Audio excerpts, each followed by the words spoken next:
Welcome to the Dream Journal. From the studios of KSQD in Santa Cruz, the Dream Journal is a weekly show where we explore the power of nighttime dreams through conversations with dream experts and with listeners like you. In the house behind, the life you find is something understood. So there's a dream can be meaningful, even if you don't know what it means. We are not alone, water over stone, even if you're by yourself. And coming up next is the new ambient music for today called The Next Plateaus. Thank you, Rick Kleffel.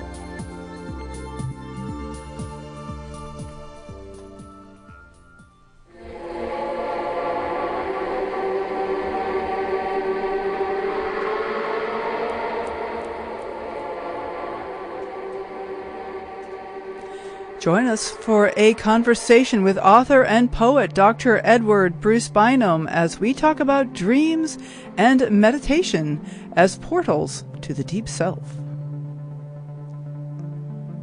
I am your host, Catherine Bell of Experiential Dreamwork, and welcome to the Dream Journal.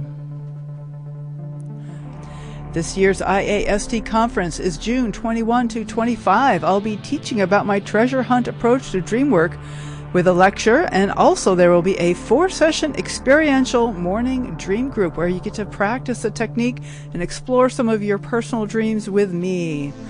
Early bird registration for the IASD conference goes through June 1, so go to asdreams.org now, and of course it's way more than just me. There's 100 presenters, 5 days of talks and workshops, all online, so no flights, just insights. Hope to see you there.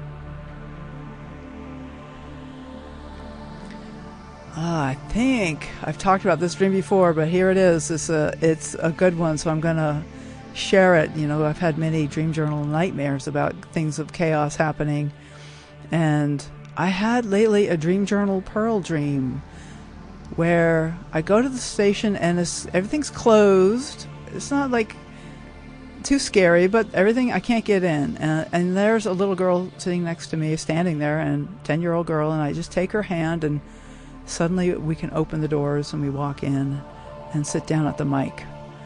So whenever I start to get nervous about the show, which I do, I can think of that 10-year-old girl with me and bringing her along as I sit down behind the mic to talk to you guys. All right, let's say hello to our guest, Edward Bruce Bynum. Hi. Good to have you on the show. Yeah, I'm glad to be back. Excellent. Yes. You have been on at least once, maybe twice. You know, when you have a show for 6 years, you got to go back to those really good ones, right? I hope so. Absolutely. No, for sure. So let me read a little bio to introduce our guest. So, okay. Right. Edward Bruce Bynum, PhD, is an award-winning poet, clinical psychologist, and the author of 6 popular psychology books, including Our African Unconscious, and 7 books of poetry. His latest is The Dead Sea Scrolls, Narratives of the Brotherhood. His most recent book is something different, a lyrical novel of discovery and romance. 1,000 Years in the Body, a novel of love and transcendence. And you can find Bruce at obelisk.foundation, obelisk, O-B-E-L-I-S-K, obelisk.foundation. So Bruce, you are really covering all the genres. You've got psychology, poetry, and now a novel. Well, I've been preoccupied in one way or another with this ever since I was a little kid out in L.A. And I grew up, and I was lucky enough to stay on the path that I found rewarding. And in the process, I've been allowed to be both I've been allowed to write in both areas, both in the area of clinical work and science, but also in what you might call a more creative work in poetry. Right. And these have come to a culmination, I hope, since in this most recent thing I've done, and it's actually a novel, which is first for me. Right. But it's a lyrical novel, which means that language, poetic language, intimate language is primary and woven into the story itself.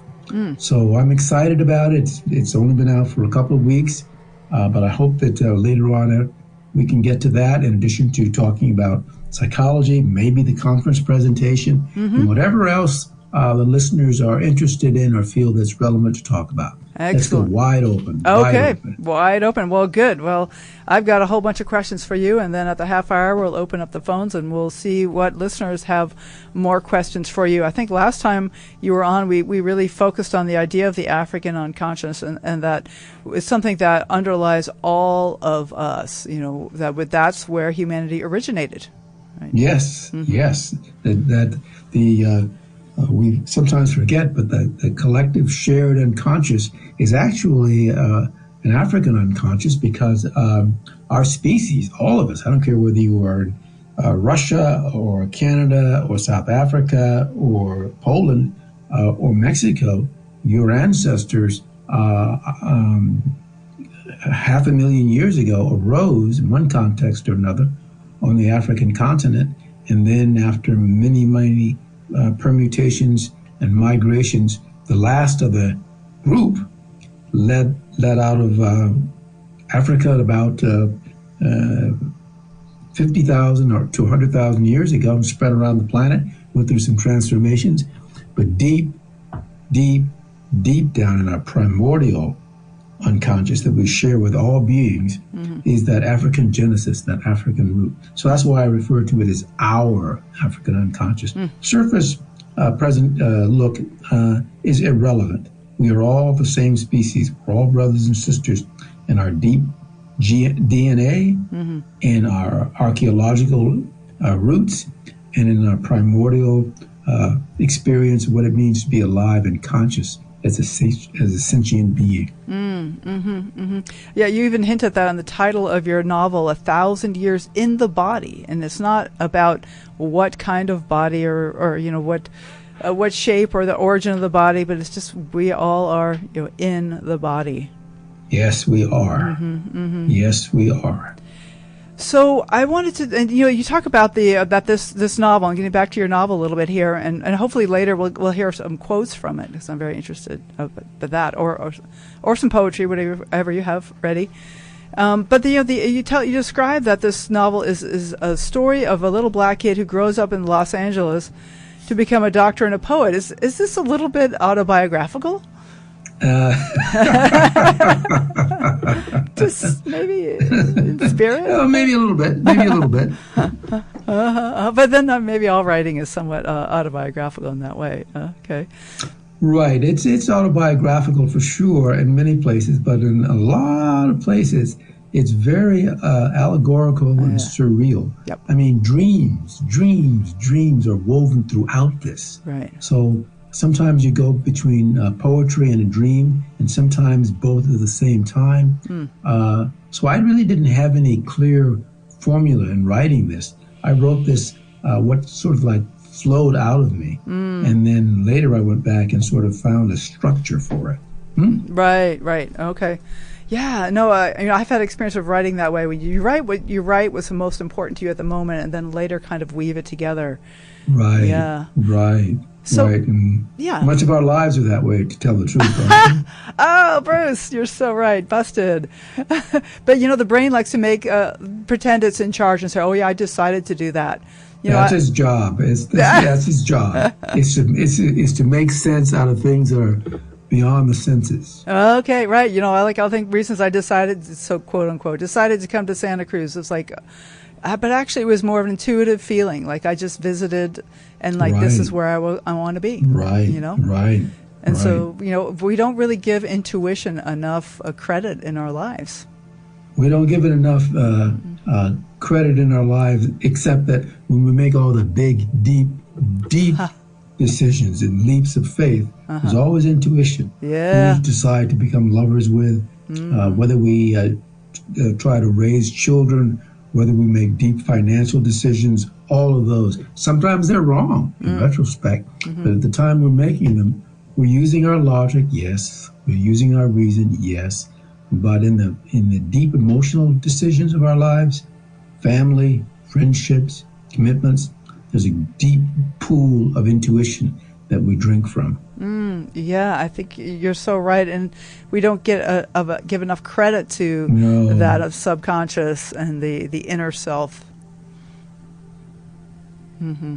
This is the culture we live in, and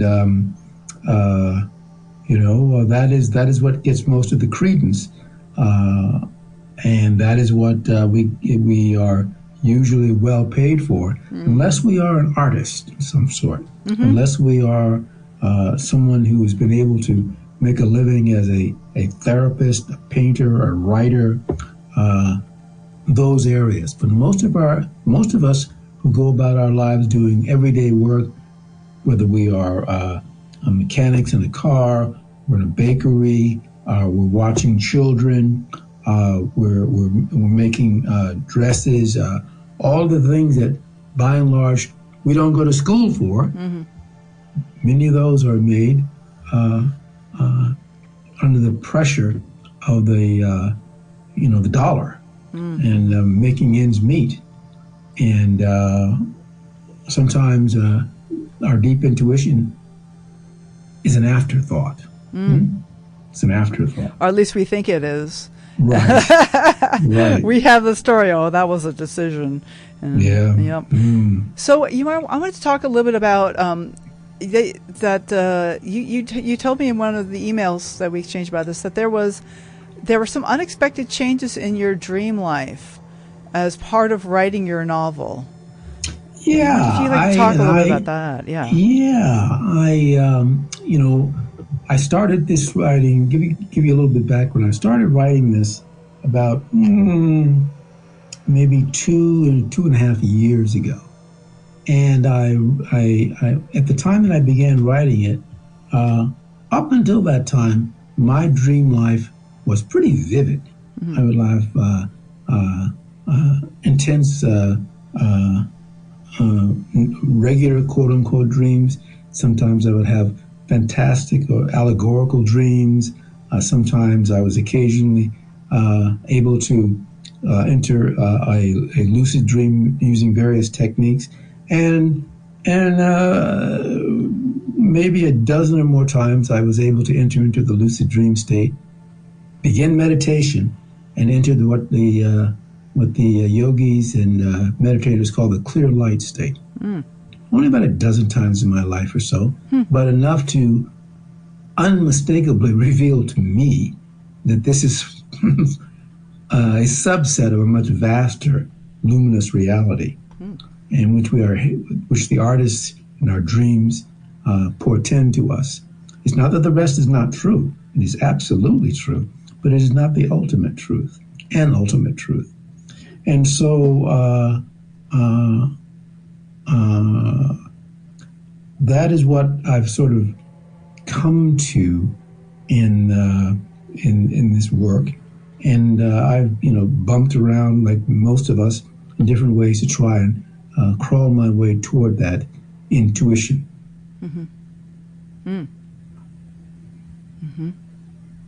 Yeah.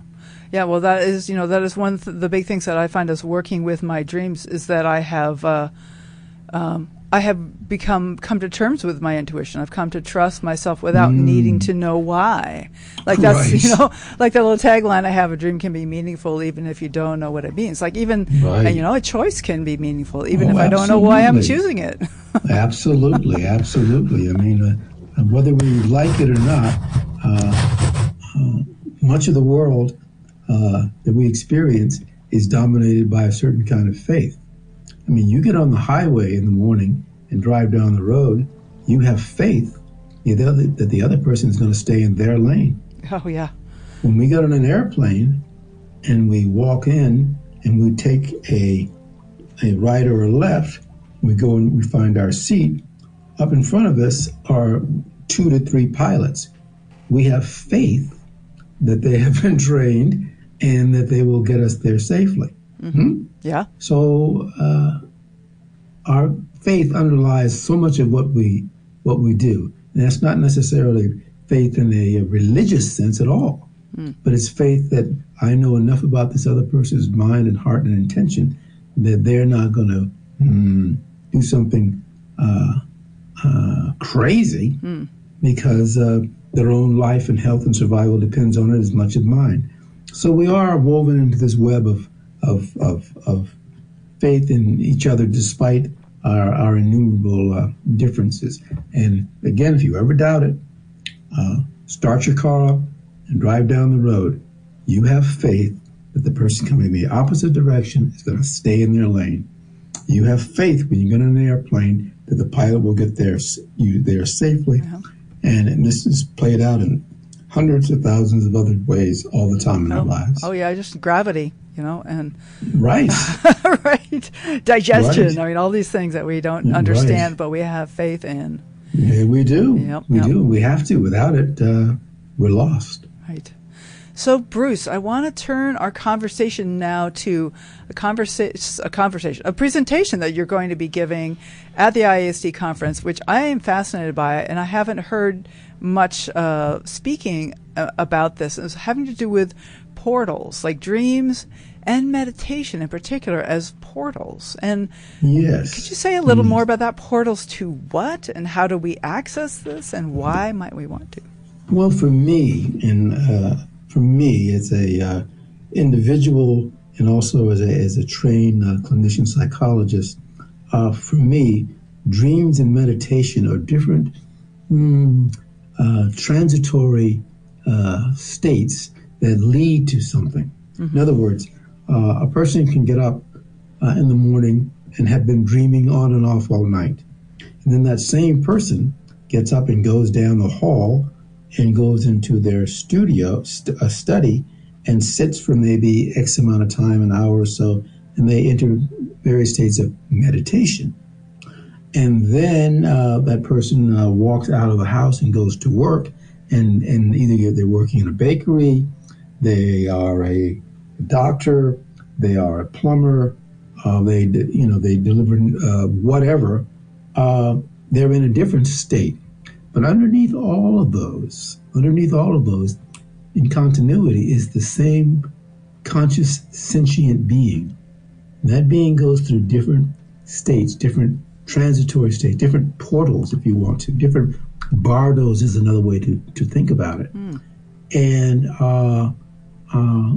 you may not remember what you dreamed, but you often are aware directly or by rational reflection that you did dream, and you are aware that you enter into meditative state and that you come out of that, and then you go about your business in the department store or whatever it might be. You're in a different place, but you are aware that you are the same person. Mm-hmm. Just like when you have a great day and things are going your way, you're that person. Other days, well, your body doesn't feel so good. People are harassing you. Uh-huh. Your income numbers aren't making sense or good, and you're frustrated. You're the same person. Mm. So underneath all of that is the same sentient being. And so for me, meditation and dreams in particular are two, in different ways, primordial ways to enter into that deep underlying state of consciousness that is a continuum, and that it's intelligent. It's not always verbal. Wait a minute. So, it's not. Well, I'm sorry, but I'm going to back up. So Bruce, you're saying that the consciousness itself is intelligent? Yes. Oh. Yes. Huh. Look. Think about it this way. A person goes to, it could be a hospital, birthing center, whatever. Yeah. And they give birth to a child. Great. Mm-hmm. Everything works out. Take the child home. They're feeding it, bathing it, so on and so forth. And then about 5, 6, 8 months later, the child, or rather still an infant really, is looking around their place and noticing things. And they are noticing things. They are aware of things. They're obviously intelligent, but they are not thinking in the traditional way of, say, using words. Right. You know? But they're aware. They're aware. And then the child is a year old or something, and you notice that the child is looking around the room and making gestures and movements to get this or put something else into its mouth to eat it or whatever it is. They are thinking, but they're not using words yet. Right. But they are intelligent, and they're thinking. And then at some place around 2-ish, it begins roughly for most people, most infants, they begin to integrate or fuse different sounds with different meanings that we as adults teach them about. And after about another 2 years, their thinking has been very much begun to be integrated into that sound and language. And after a while, by the time they're adolescents, there is no real separation between their thinking verbally, i.e. language, words, and their intelligence. And, you know, that's the typical way it goes. Well, a person goes to sleep at night, and those two streams get uncoupled. And sometimes we have a numinous state in our dreams that is not full of language, but is still intelligent. It's still intelligent. And then sometimes in our meditation, we begin to deconstruct our thoughts from language. And we find out there's not exactly the same as speaking thought and language. Anybody who speaks more than one language knows that. Not every word in one language has a corollary in another. But in both situations, a person is thinking. Right. So you begin to decouple them. Well, in meditation, you could go even further. You begin to decouple your thought process itself from language, all language.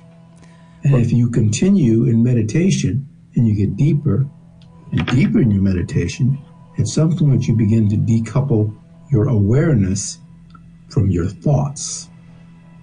And then you are back to the time when you were an infant, when you were pure thought, without necessarily language. But it was meaningful, it was aware, and it was intelligent. Right. Well, in my limited experience with meditation, I have become aware of all the layers of thought, and that only some of them have words.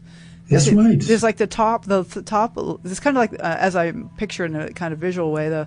The top layer has all these words, but then there's this seething mass below of different levels of feelings and sensations. That's right. Well, think of two mature human lovers, and in their intimacy, sometimes what's going on has words for it, but sometimes it only has kind of a sound, and sometimes it's more like intuition and meaning. But there are no really clearly articulated words in the most intimate of intimate circumstances. Okay? Yeah. So again, language and words are very, very, very important. Right. But they do not capture all of us. That's true. Any more than language and thoughts capture our consciousness, any more than the brain actually completely captures our consciousness. There are areas in the brain that if you stimulate them, they will change your actual perception of temporality or time. And it will either make it much vaster than or make it very constricted, depending on what's going on in that particular part of the brain. But you are still conscious. And the same goes for spatial location. There are areas in the brain that if you stimulate it, will shift radically your perception of location or space, but you are still thinking. So there are times in deep meditation when you drop, you transcend your spatial experience and you transcend your temporal experience and you enter into a timeless state. Well, that's when meditation is successful. We periodically do that spontaneously in the dream state. And so in that sense, both of them are portals, pathways, entryways into the deep self, the primordial self, the self that is with us when we are in the first hours in which we are born, and apparently are with us at least for some period of time after our clinical death. Yes, in the near-death experiences, which have been recorded for thousands and thousands of years and now have been medically studied for the last century, clinical death, i.e. the stopping of the heart and sometimes the stopping of the brain waves of the brain, are not the end of our conscious experience. Let that sink in. We are briefly aware before we are born. You know, the child isn't just, infant isn't born all of a sudden, boom, they're aware. No. For some period of time prior to birth, we don't know how long, that entity is conscious. They're not conscious in the way that you and I think about consciousness. They are definitely conscious. And we are all conscious, at least briefly, after clinical death. So our consciousness is prior to our birth and antecedent after our death, at least briefly. Right. So the fundamental reality is not our thoughts. The fundamental reality is that deep self, that deep continuum of consciousness. And that is what I'm hoping to address in the brief presentation I have coming up at our conference later next month. Yeah. That's what I'm going to try and explicate in the little time that I have. Interesting. Okay, so yeah, this is very, very fascinating. Bruce, thank you. This is great. We're going to take a short break, and we'll be back. But I'll let you guys know that the guest is Edward Bruce Bynum, and you can get in touch with him through his webpage, obelisk.foundation. You can just Google Edward Bruce Bynum, and you'll see all of his many, many books. And he is having this mind-bending conversation. Good thing I have notes. What was I going to say? We are broadcast live from the KSQD studios in Santa Cruz and co-broadcast live in San Jose by KCXU.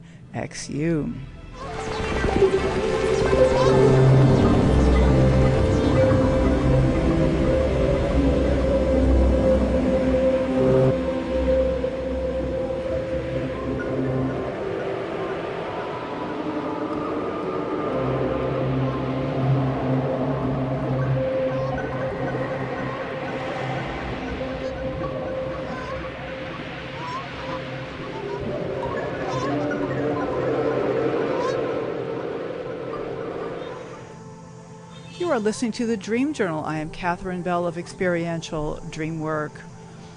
I'd like to welcome the streamers we have happening right now. If you want to nudge the algorithm to help spread interest in dreaming, please follow the Dream Journal on your favorite podcast app. You can also follow me on Facebook, Instagram, LinkedIn, YouTube, and all those kind of places. I have a link tree now at Experiential Dream Work. You can go to follow hashtag the Dream Journal, and just wanting to nudge the algorithm to encourage a conversation about dreams. Please contact me if you'd like to be a guest on the show to talk about a new book or to let folks know about your dream-related offerings. I'd love to promote people who are furthering the conversation about dreams as we are here at the Dream Journal. So I told you about the big IASD conference in June, and I want to be clear, that is online. That is actually totally virtual this year. Next year we're going to be back in person in Ashland, but if you don't want to wait that long, you should consider joining. You can tune in and you'll get recordings of all the pieces that are didactic, all the lectures. We don't record the workshops, of course, because the dream work is very private and intimate. But you can, as part of your regular registration fee, you will get recordings of like the keynotes, fabulous Julia Mossbridge, Charlie Morley, Fanny Brewster, and we're going to have a great time. So asdreams.org, online conference this year. Also, mark your calendar for a local in-person event at the beautiful Santa Cruz Museum of Art and History. The Festival of Dreams is back. We'll be festivating on October 10th through 12th this fall. Linda Mastronslow and I are going to host another spectacular event, so it's going to be a lot of fun. One of our workshop spaces is an actual art gallery, so it's a wonderful environment right in beautiful downtown Santa Cruz off of Abbott Square. So Festival of Dreams, you can find out if you go to festivalofdreams.net or send me an email. All right, today's guest is Dr. Bruce Bynum, and we're talking about portals and the African unconscious and so many things. I have two people online, plus I know that Max in the studio has a question. So let's start. So if I don't get to you right away, just hang tight. We will get to you. Let's start with Kelly from Santa Cruz on line 1.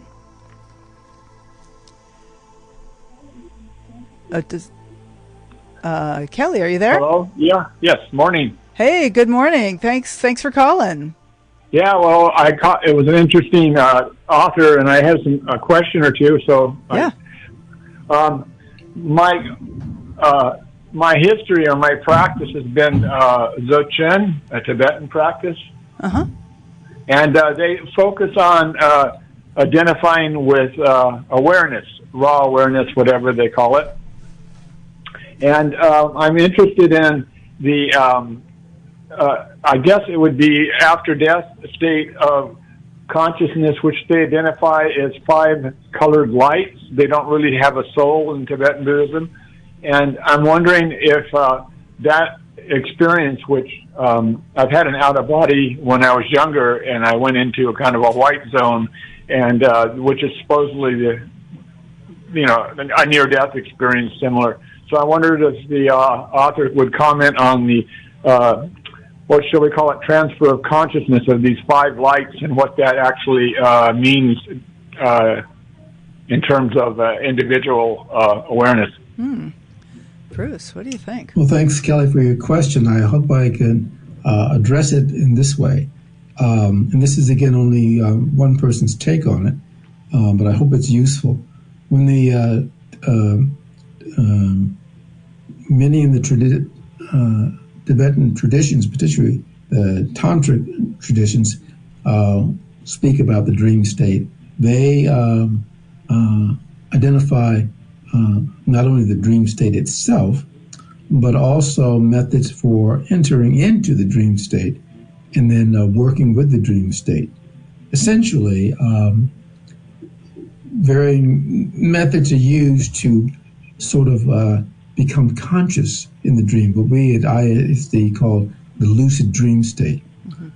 Then, when entering into the lucid dream state, they begin the process of meditation.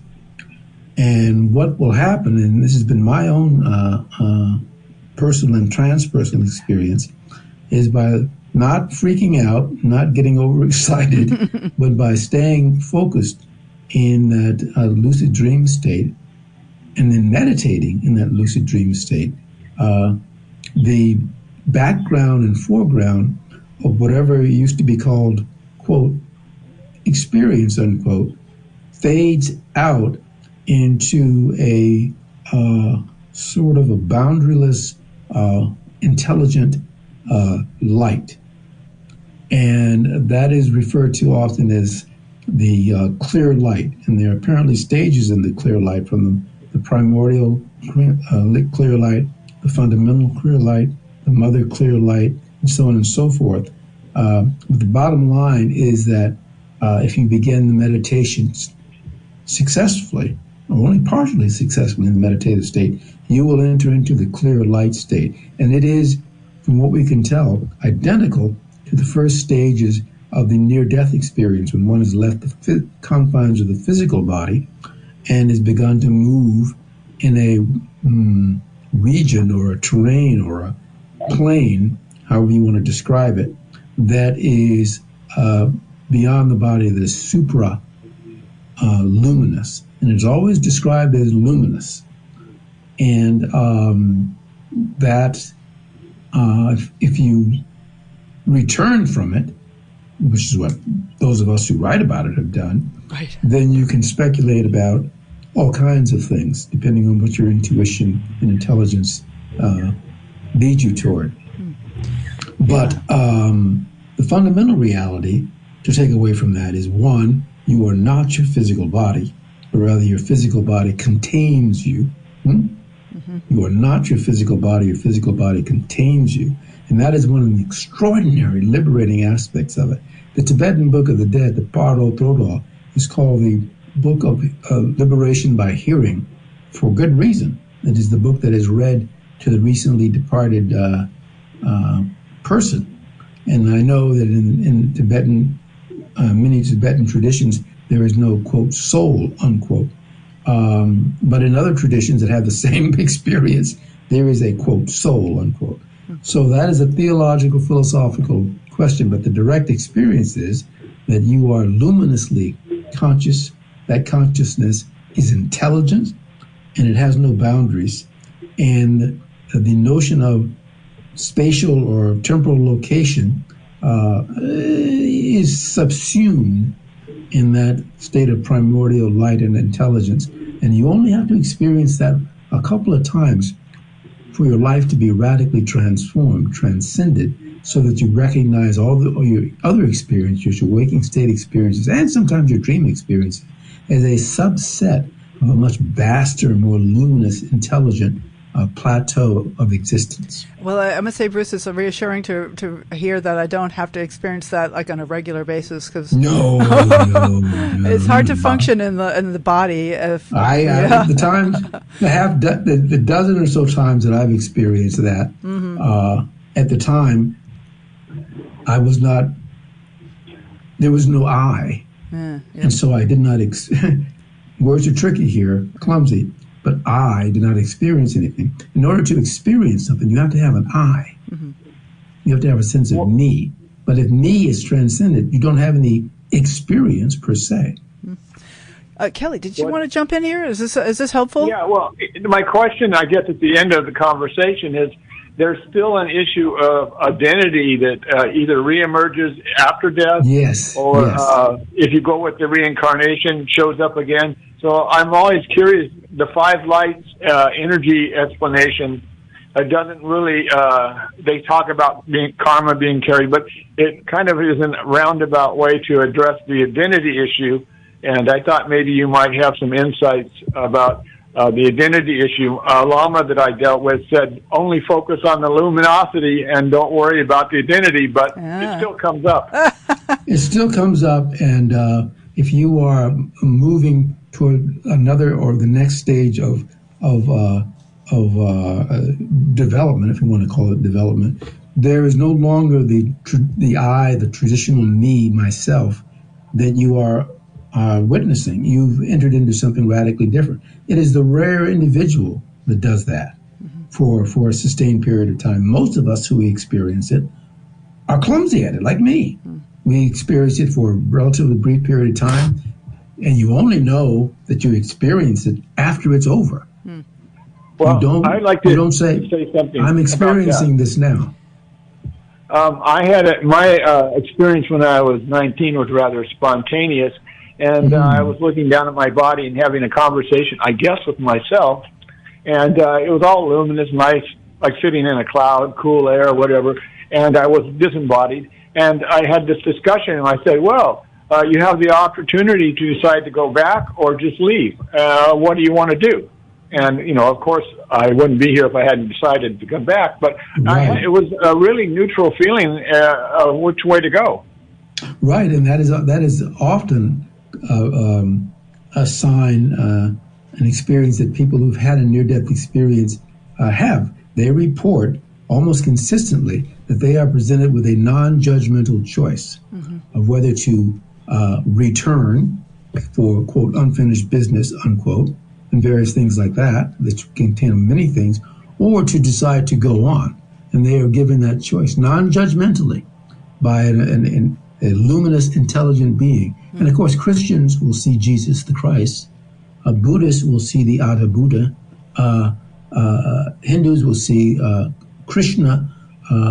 Other people will see, quote, the Great Spirit. There are different names that people project onto that.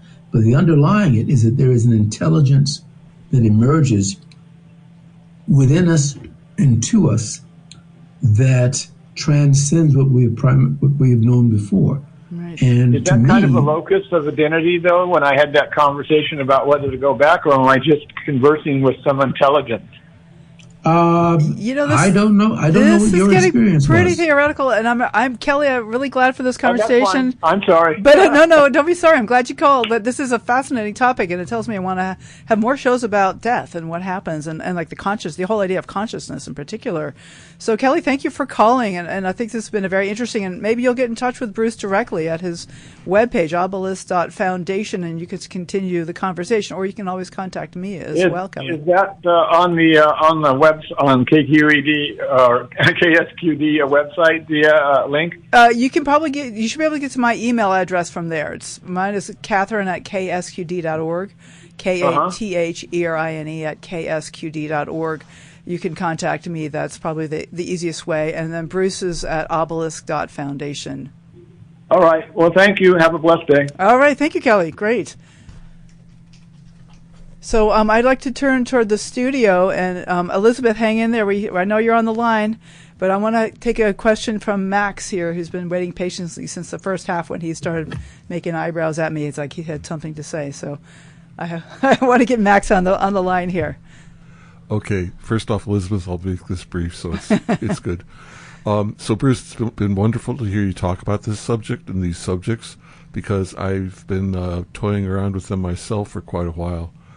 I've come up with a statement that got me all sorts of weird reactions before, where I'm an obligate lucid dreamer, because I think my awareness is the same awareness in my dream self as in my waking self, and I've heard other people making distinctions between the dream and waking self, but I maintain that it's the same self. So what are your thoughts on that? Is there any separation between the two of them? Just because on the deep self, you're correct. It's the same one. Yeah. Earlier, we were talking about the continuity of consciousness. We are conscious from neonatal studies. We know, clinical neonatal studies, that the birth of the child is not the same as the physical birth of the child. The conscious birth of the child is not identical to the physical birth of the child, and we know from near-death experiences that the end of clinical quote-unquote life, i.e. heartbeat, brainwave, and so forth, is not identical to the end of whatever conscious experience is. So we are aware prior to birth, we are aware for sometimes after birth. And so the deep self is the substratum of that continuity of consciousness. And yes, the goal of meditation, contemplation, deep prayer, and whatever tradition you happen to honor is the awakening of that primordial consciousness, so that it is not cut off in the different states or bardos or whatever you want to describe them, but is immanent in all of them. And so that is, yes, absolutely, that is the goal, to be that same consciousness in all of the different states. Now, there are going to be some variations in terms of tonality, coloring, and so on and so forth, but it is the same innate awareness, which is why in meditation one tries to, whatever traditions you use, whatever contemplative discipline you use, is to try and identify the substratum of consciousness itself. Consciousness itself, which is supraluminal and transcendent and without boundaries. Yeah. So there's some continuity. It seems like, Max, you're saying there's more continuity for you than others, because I find my dream self is often kind of foreign. I'm like, really? Why did I do that? What was that all about? Well, just because you don't know what it was about or that you had that experience doesn't mean that it is still not your core experience. No, I agree. It's just that we aren't able to say, what was that? I don't know. But you don't deny that that was you. Okay. So What's then your thought, one other Max? thing I wanted to add to that, Bruce, is that I have not practiced over my lifetime any deep meditation, any deep trainings, any spiritual forms or anything like that. This is just something that's been with me since I was a child. You're lucky. Yeah. Very fortunate. Very fortunate. You were apparently born with the capacity for what many people call the bright. Yeah. Okay, thanks. Yeah, beautiful. Thank you. Also, I'd like to make a shout out to Tiffany, who was here last week. We had the same conversation with her after the show, pretty much. Right.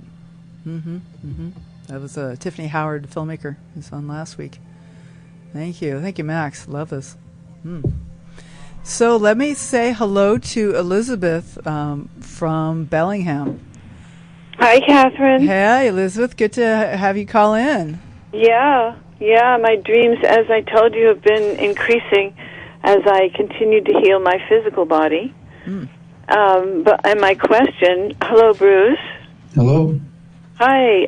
Thank you so much for this deep, amazing discussion. I can't wait to listen to the replay. I know there's a lot for me to that hasn't sunk in yet, for sure. Yeah, there's a lot to integrate and all familiar, but put in your context. I can't wait to read your novel, just to delve deeper into that. The way I should say, let me tell you about the novel. It is not about a person sitting in the hill and meditating. There's a substrate of that, but it's mostly about a kid who grows up and he's surrounded by all kinds of experiences that are mysterious to him, and he begins to fall in love with poetry and he falls in love with dreaming, and then at some point these two fuse in an embodied form, and that's and this person continues this for what feels like 1,000 years in a body. And so it's not exactly autobiographical. Yeah. Well, Elizabeth is a dreamer and a poet and a writer as well. Very creative soul. Excellent. So she probably knows something about the intersection of these different parts of life. Yes, I do.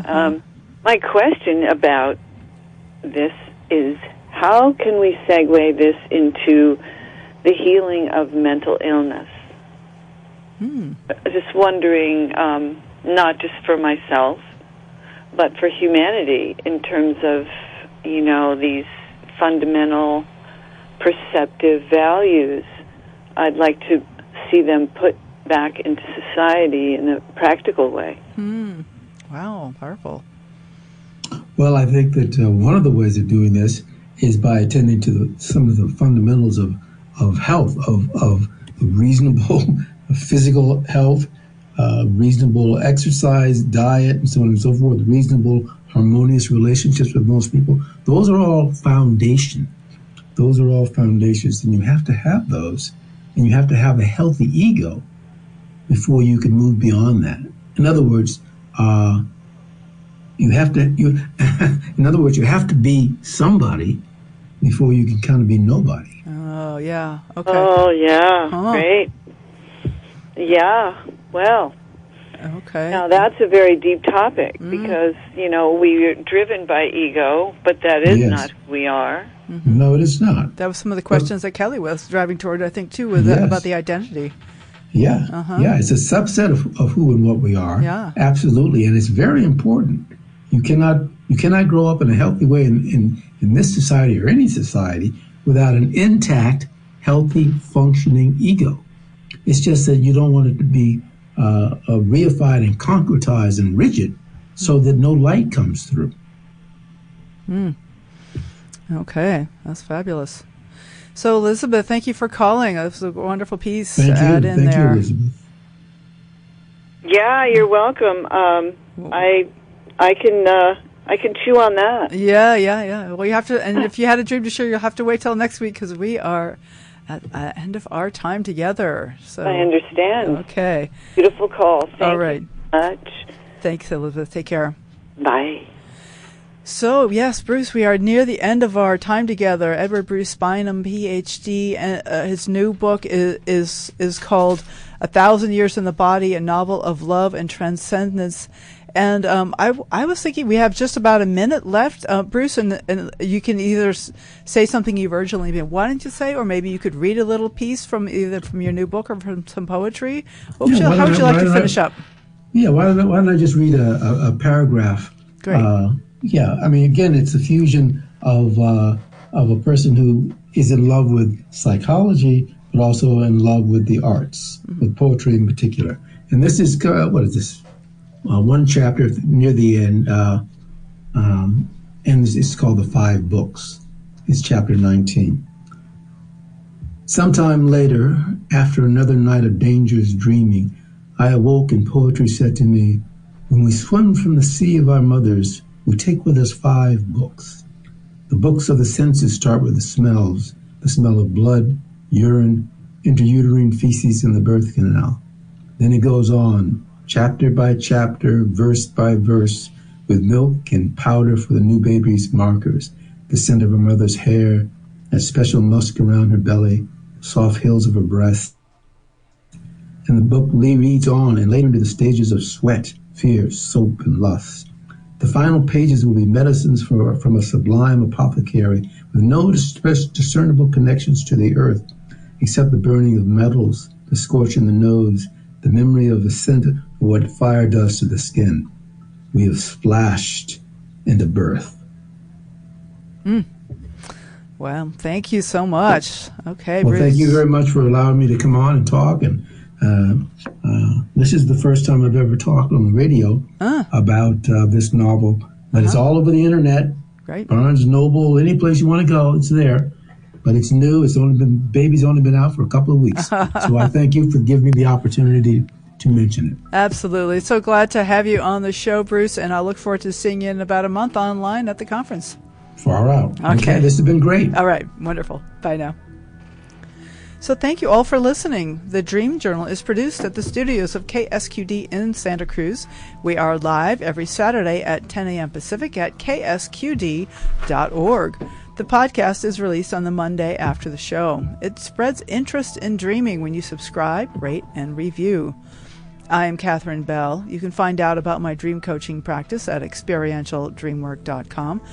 Email me at catherine@ksqd.org. That's KATHERINE at ksqd.org. Follow Experiential Dreamwork and hashtag the Dream Journal on Facebook, Instagram, and LinkedIn to find out about upcoming shows.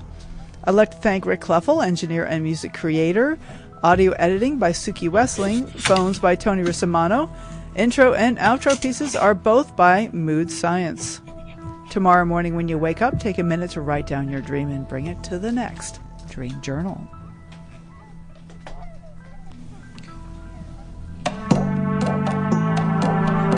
Okay. Had an old thought in the old town, waking up, feeling down, was what I learned in the old school, is there's no fool like an old fool. Make the most of the moments you've got. Time you spend can never be bought. Make the most of the moments you've got. Time you spend can never be bought.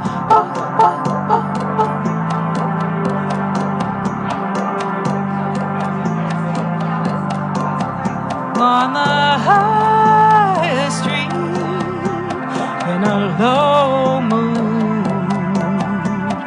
walking slow with an attitude is what I